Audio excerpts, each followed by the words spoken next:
આપણી સંકલ્પ ન્યૂઝ ચેનલને સબસ્ક્રાઇબ અને લાઇક કરો, બેલ આઇકન દબાવો જેથી આવનાર ન્યૂઝ અપડેટ્સની નોટિફિકેશન આપના મોબાઈલ પર સૌથી પહેલા પહોંચે. Like, subscribe and share the video. નમસ્કાર દર્શક મિત્રો, સંકલ્પ ન્યૂઝમાં આપનું સ્વાગત છે. સમાચારની શરૂઆત કરતા પહેલા એક નજર આજના મુખ્ય સમાચારો પર. કુદરતના કહેર સામે માનવી ક્યારેય જીતી શકતો નથી. વલસાડના ઔરંગા નદીના ભાગડાખોટ ગામની નદીના તટ ઉપર બેઘર બનેલા લોકો તંત્રના પાપે જોખમી જીવન જીવવા મજબૂર બન્યા. હનુમાન ભાગડાના સરપંચ સાથે ગામ લોકોએ જિલ્લા કલેક્ટરને આવેદનપત્ર આપ્યું. કુદરતના કહેર સામે માનવી ક્યારે જીતી શક્યો નથી, પરંતુ વલસાડ શહેરથી પસાર થતી ઔરંગા નદીના તટ ઉપર વસેલા ભાગડાખોટ ગામની તસવીર કંઈક અલગ જ પુરાવો આપે છે. નદીના તટ ઉપર વસેલા તૂટેલી દિવાલ, તૂટેલા ઘર અને બેઘર બનેલા લોકો તંત્રના પાપે જોખમી જીવન જીવવા મજબૂર બન્યા છે. ઔરંગા નદીના ઘોડાપુર ઉપરથી બચવા અને ગામનું અસ્તિત્વ બચાવવા હવે ગામ લોકો મેદાને પડ્યા છે.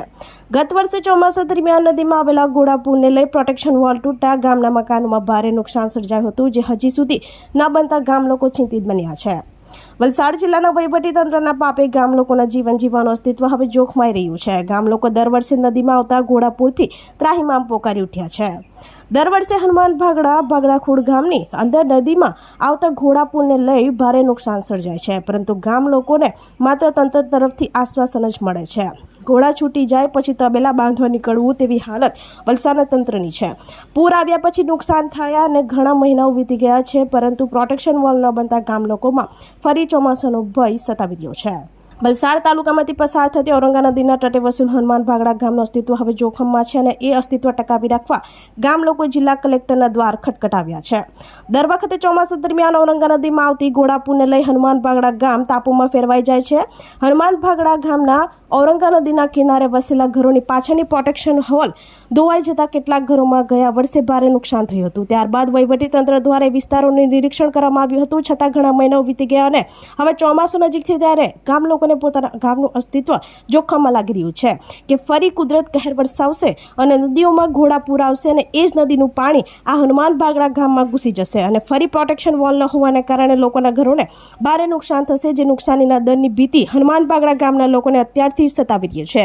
ત્યારે વારંવાર રજૂઆત કરવા છતાં તૂટેલા ઘરો તો ન બન્યા, પરંતુ પ્રોટેક્શન વોલ બનાવવાથી ઔરંગા નદીમાં આવતા ઘોડાપુરથી તેમના ઘરોનું મહદઅંશે નુકસાન થતા બચી જાય તેવા આશયથી આજ રોજ મોટી સંખ્યામાં હનુમાન ભાગડા સરપંચ સાથે ગામ લોકોએ જિલ્લા કલેક્ટરને આવેદનપત્ર આપી પોતાના ગામનું અસ્તિત્વ ન જોખમાય અને વલસાડ તાલુકાના નકશા ઉપરથી હનુમાન ભાગડાખોડ ગામ મટી ન જાય તે માટે તેઓ સરકાર સુધી પોતાની રજૂઆત જિલ્લા કલેક્ટર મારફતે મોકલાવી એક આશા વ્યક્ત કરી છે. ગત વર્ષે ચોમાસા આવેલ ઘોડાપુરને લઈ નદી કિનારાના ઘરોમાં નુકસાન પછી લોકોએ પંચાયતમાં રહેવા મજબૂર બન્યા હતા, પરંતુ હવે ફરી ચોમાસું નજીક છે અને હજી કામ શરૂ નથી થયું. ત્યારે ચોમાસા પહેલા જો પ્રોટેક્શન વોલ બની જાય તો લોકોને મિલકતની સુરક્ષા વધી શકે એમ હોવાનું ગ્રામજનો જણાવી રહ્યા છે. અનિલ પટેલ. સમસ્યા તો એ જ છે કે દર વખતે ચોમાસું આવે એટલે અમને તો બીક જ લાગવા માંડે કે આ ચોમાસું આવ્યું અને અમારી પરિસ્થિતિ શું થશે. બીજું કે પ્રોટેક્શન વોલ પાસ થઈ ગયેલી છે તો હજી સુધી કામ ચાલુ કેમ નથી કરાવ્યું, ને પછી જ્યારે ચોમાસું આવી જશે ત્યારે એ લોકો એમ કહેશે કે હમણાં અત્યારે કામ થાય તેવું નહીં મળે. હવે ચોમાસું આવવામાં બી કોઈ ઘણો સમય રહેલો નહીં મળે ને ત્યારે જો પ્રોટેક્શન વોલ જો નહીં થયેલી હશે તો આગળ ગયા વખતે બી 4 ઘરો તો અમારા ગરકાવ થઈ જ ગયેલા છે. તો હવે પછી જે બીજા બાકી રહેલા છે તેની પણ એ લોકો સરકાર એટલે રાહ જોતા છે કે એ લોકોના બી ઘર જાય ને અમારી પરિસ્થિતિ એવી પણ નહીં મળે કે અમે અમારા બાળકોને લઈને ત્યાંથી સ્થળાંતર કરી શકીએ. હું અને મારી 2 દીકરીઓ જ રહેતા છે, તો સરકાર અમારા માટે શું કઈ એ લોકો પગલાં લેવાના છે આગળ કે બીજા બી ફેમિલી છે એવા જ ને અમારી પરિસ્થિતિ ખરેખર એવી નહીં મળે. બધા ગરીબ પરિવારો જ છે, તો તે લોકોની સાથે અમારે કેવી રીતે પ્રોટેક્શન વોલ જે તૂટી ગયેલી છે તેના લીધે હવે આ બધું ધોવાણ થવા માંડેલું, તેમાં અમારા ઘર બી હવે અંદર જ ધોવાઈને જવાના છે. માંગ તો એ જ છે કે સરકાર હવે જલ્દીથી જલ્દી કાર્યવાહી કરે અને પ્રોટેક્શન વોલ બનાવવાની કાર્યવાહી ફટાફટ કરે.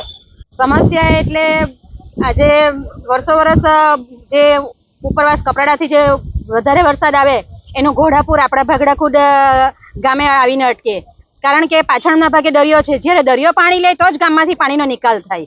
એટલે પરિસ્થિતિ એટલી ગંભીર છે કે અગાઉ હમણે 2024માં જે વરસાદ આવ્યો ઘોડાપુરના લીધે 4 ઘર મારા પાછળના નદીમાં ગરકાવ થઈ ગયા અને તે સમયે સરકારી તંત્ર દ્વારા બધા જ આવીને પછી બધા એક બીજાને ખોજ આપતા ગયા, આશ્વાસન આપવા પૂરતું આપી ગયા એટલે હવે પાણી આવીને પાર બાંધવાનું એ સમસ્યા એકદમ ગંભીર પરિસ્થિતિ થઈ ગઈ છે.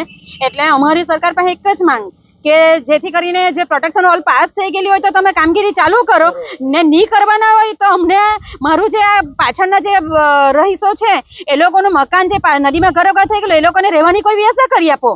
કારણ કે અગાઉ તો એ લોકોએ મને કીધું કે બેન તમે પંચાયતમાં રાખો, તો મારું પંચાયતનો એક રૂમ ઉપર મેં ખાલી કર્યો, એ ઓફિસમાં એ લોકોને આપી, પંચાયતનો હોલ આપ્યો, પણ આટલું બધું ફેમિલી છે તો કેવી રીતે અમે એડજસ્ટ કરવાના? પ્રોટેક્શન વોલના કારણે તો મારે કોરીવાડથી આખી નીક પડી જાય ને તો કોરીવાડ, ભંડારીવાડ, માછીવાડ આખું ઢોવાઈ જ જવાનું.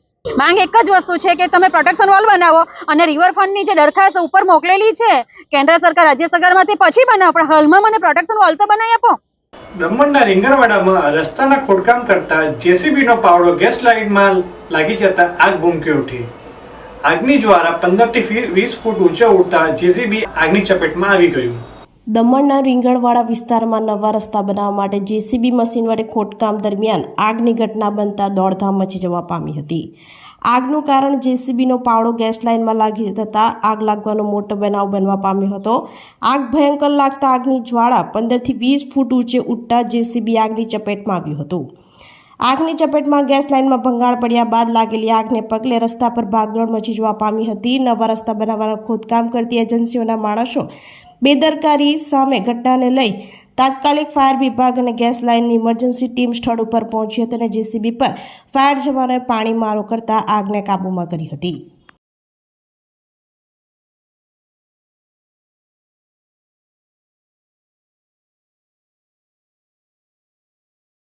તો આ હતા આજના સમાચાર. નવા સમાચાર સાથે કાલે ફરી મળીશું. નમસ્કાર.